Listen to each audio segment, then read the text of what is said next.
মার স্বপ্ন ছিল ক্রিকেট হওয়ার, আমার স্বপ্ন ছিল ফুটবল। আমার ছেলে কথা বলছে রাত 11:30টার দিকে, আমাকে বলছে আব্বা আপনি কালকে প্লেনে চড়ে ঢাকা চলে আসবেন।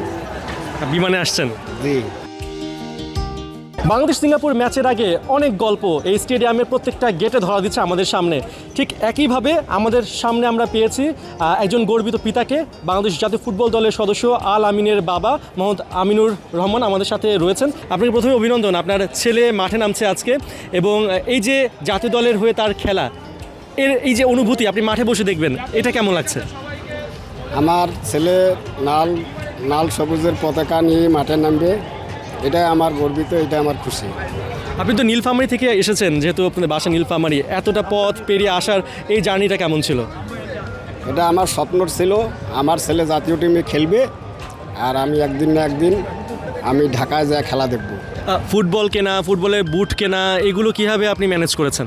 মার স্বপ্ন ছিল ক্রিকেট হওয়ার, আমার স্বপ্ন ছিল ছেলেকে আমি ফুটবল এবং বাংলাদেশের একটা স্ট্রাইকার করার জন্য আমার স্বপ্ন ছিল।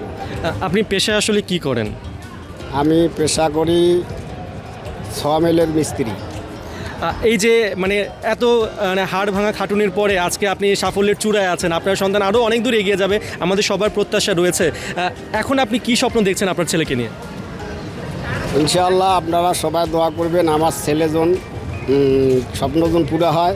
ইনশাআল্লাহ সবাই দোয়া করতেছে, আমাদের এলাকায় সবাই দোয়া করতেছে। আল আমিন এখন জাতীয় টিমে চান্স পাইছে, ইনশাআল্লাহ সে আরও আগে যাবে। আপনাকে কি বলেছে? নিশ্চয়ই কথা হয়েছে, আপনাকে কি বলেছে সেই ম্যাচের আগে, স্টেডিয়ামে আসার আগে? এখানে আসার আমার ছেলে কথা বলছে রাত 11:30টার দিকে। কি বলছে আপনাকে?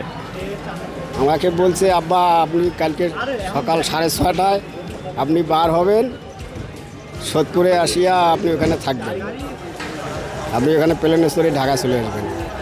বিমানে আসছেন? জি। আপনাকে অনেক অনেক অভিনন্দন, অনেক শুভকামনা, আলামিনের জন্য শুভকামনা, বাংলাদেশ জাতীয় দলের জন্য শুভকামনা। দর্শক, আমরা কথা বলছিলাম আলামিনের গর্বিত পিতার সঙ্গে। তিনি সেই নীলফামারী থেকে এসেছেন তার ছেলে খেলা দেখার জন্য এবং এখানে আলামিনের আরও স্পন্সররা অনেকেই রয়েছেন। সবাই আসলে মুখিয়ে আছে আলামিনের পারফরমেন্স দেখার জন্য। অবশ্যই বাংলাদেশ আজকে সিঙ্গাপুর বিপক্ষে একটা হাসি মুখ নিয়ে মাঠ ছাড়বে, সেই প্রত্যাশা আমাদের সবার। পার্থ বণিক, ৭১, ঢাকা।